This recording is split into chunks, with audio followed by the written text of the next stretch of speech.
پوری دنیا آگ سے بھر جائے گی، زمین کا کوئی کونا آگ سے خالی نہیں۔ آگ سے بچے گا کون؟ کچھ لوگوں کو آپ مسجد میں دیکھیں گے تسبیح ہاتھ میں لے کر کے پڑھتے رہتے ہیں، اور کچھ لوگوں کو دیکھیں گے موبائل کھول کر کے قرآن کی تلاوت کرتے رہتے ہیں۔ دونوں میں فرق کیا؟ کس کو زیادہ فائدہ ہوتا ہے، کس کو فائدہ کم ہوتا ہے؟ ہاتھ میں تسبیح لے کر کے سبحان اللہ کر رہے ہیں، جو لوگ تسبیح سے خدا تک پہنچنا چاہتے ہیں وہ رات اور رات پہنچ جاتے ہیں خدا کے پاس، لیکن صبح ہوتے ہوتے جدا بھی ہوتا ہے۔ فائدہ تو جلدی ہوتا ہے اور نقصان بھی جلدی ہوتا ہے۔ اور جو لوگ قرآن کی تلاوت کرتے ہیں آج خدا کے پاس نہیں پہنچے، ایک ہفتہ تک قرآن کی تلاوت کرتے رہتے ہیں خدا تک نہیں پہنچتے، زندگی بھر قرآن کی تلاوت کرتے رہتے ہیں اب جا کر خدا کے پاس پہنچتے، جب خدا کے پاس پہنچ جاتے تو کبھی جدا نہیں ہوتے۔ تو تلاوت میں فائدہ ہے وہ تسبیح، پوری دنیا آگ سے بھر جائے گی، زمین کا کوئی کونا آگ سے خالی نہیں۔ آگ سے بچے گا کون؟ تو لکھا کہ اوپر سے رسی آئے گی، جس نے رسی کو پکڑ لیا وہ اٹھا لیا جائے گا، اس کی جان بھی محفوظ، اس کا ایمان بھی محفوظ۔ محی الدین ابن عربی رحمت اللہ علیہ لکھتے ہیں کہ جانتے ہو وہ جو رسی اوپر سے آئی وہ کس نے ڈالی؟ خدا نے ڈالی۔ اور وہ رسی ہے کیا چیز؟ تو کہا قرآن ہے۔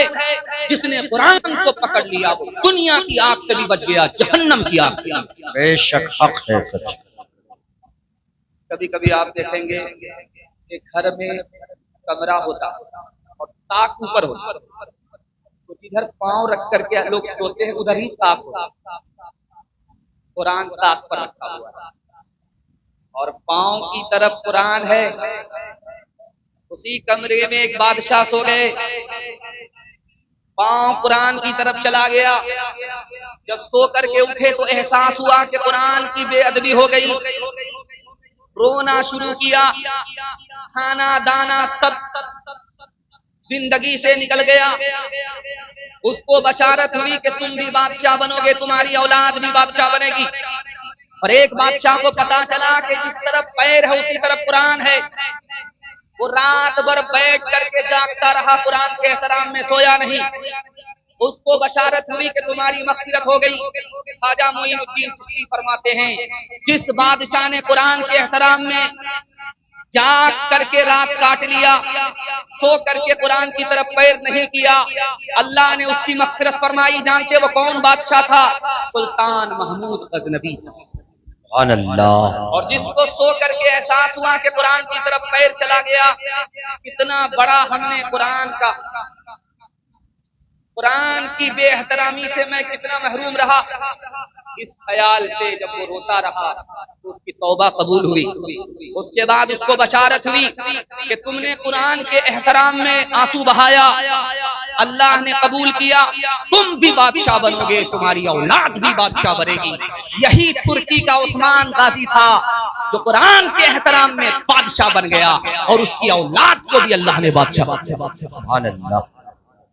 امام صاحب کھڑے ہوئے نماز پڑھانے کے بعد سورہ فاتحہ کے بعد بھول گئے، اب جب یاد نہیں آ رہا ہے تو بار بار کہتے ہیں اعوذ باللہ من الشیطان الرجیم، اعوذ باللہ من الشیطان الرجیم۔ جب 12-14 مرتبہ اعوذ باللہ پڑھ دیا، یاد نہیں آیا، تو پیچھے ایک مفت مقتدی تھا تنویر کی طرف، وہ بولا امام صاحب ضرور دال میں کالا، بار بار اعوذ باللہ کیوں پڑھ رہے ہیں؟ شیطان کا قصور نہیں ہے، آپ کا اپنا قصور ہے کہ آپ کو آگے یاد ہی نہیں ہے۔ ہاتھ اٹھا کر کے وعدہ کیجئے اپنے بچے کو ڈاکٹر بعد میں بنائیں گے، پہلے قرآن پڑھا کر مسلمان بنائیں گے۔ ہاتھ اٹھائیے انشاءاللہ، ہر کام پہلے ہوگا، نکاح بعد میں کریں گے۔ ہاتھ اٹھائیے انشاءاللہ۔ جن لوگوں کا بھی چانس نہیں ہے نکاح کا انہی لوگوں نے ہاتھ اٹھایا، خیر ماشاءاللہ۔ دائیں بائیں ہو رہے ہیں چونی، لیکن سلامت ہے روپیہ، خیر اللہ جزائے خیر دے۔ چوتھا پیغام آپ کا چھوٹے چھوٹے بچوں کے حوالے سے، جس کا عقیقہ چل رہا ہے، جس بچے کا عقیقہ ہے، میں اس بچے کے واسطے دعا کرتا ہوں اللہ اس بچے کو علم میں، عمر میں، اخلاق میں خوب خوب برکت عطا فرمائے، آمین۔ بچوں کے حوالے سے پیغام آپ کی خدمت میں رکھنے کے لیے جا رہا ہوں۔ ادھر مت دیکھیے آپ لوگ اپنی جگہ بیٹھ جائیے، کیونکہ جگہ آپ کی اتنی بڑی ہے کہ پورا ہندوستان آ جائے گا، ادھر ادھر کیوں جھانک رہے ہیں؟ جتنا بھی ہے غنیمت۔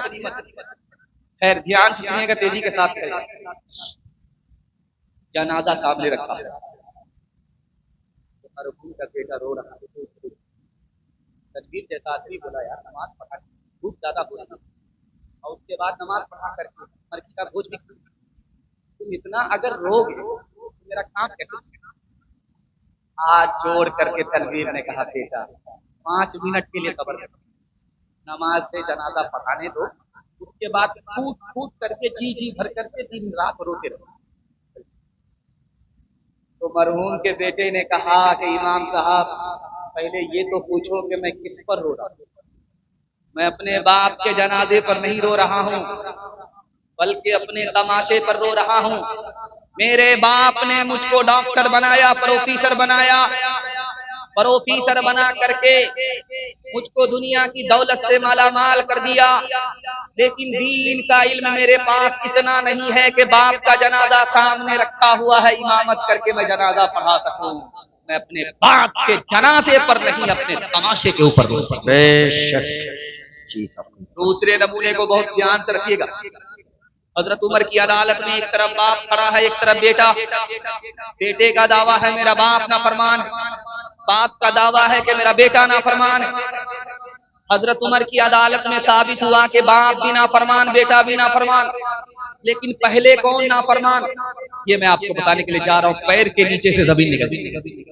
حضرت عمر نے ثابت کیا کہ بیٹا نافرمان ہے بعد میں، پہلے باپ نافرمان ہے، کھانا کھلا کر کے بیٹے کو باپ بن گیا، اچھا کپڑا پہنا کر کے باپ کو بن گیا، اولاد کے لیے اچھا مکان بنا کر کے باپ کو بن گیا، لیکن اصل چیز سے اپنے بچے کو محروم رکھا، تعلیم سے محروم رکھا۔ یہ بیٹا بعد میں نافرمان ہے، باپ پہلے نافرمان ہے۔ بے شک۔ ایک مثال پر پیغام ختم کر رہا ہوں۔ شادی میں ڈی جے بج رہا، تو ایک آدمی بولا ڈانس دیکھ کر کے کہ واہ رے لڑکی کیا ڈانس۔ بغل کا آدمی بولا کہ وہ لڑکی نہیں ہے لڑکا۔ ایک آدمی کہتا توبہ توبہ سوری میڈم۔ وہ آدمی بولتا میں میڈم نہیں ہوں، اسی لڑکے کا باپ۔